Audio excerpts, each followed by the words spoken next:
how to test and check all the phone's sensors on the Samsung Galaxy S24 series.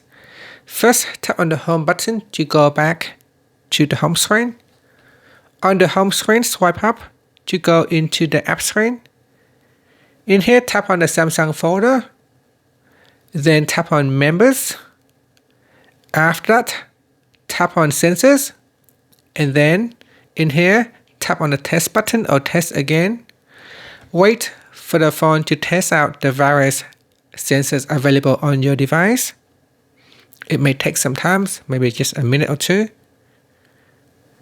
And now it is checking. And in here, it should show all the sensors status normal. If it's not normal, there will be another message. So here we got the accelerometer normal, pressure sensor is normal, gyroscope is normal, the light sensor is also normal, and the magnetic sensor is also normal. And that's it. If there are any defects, it should show otherwise.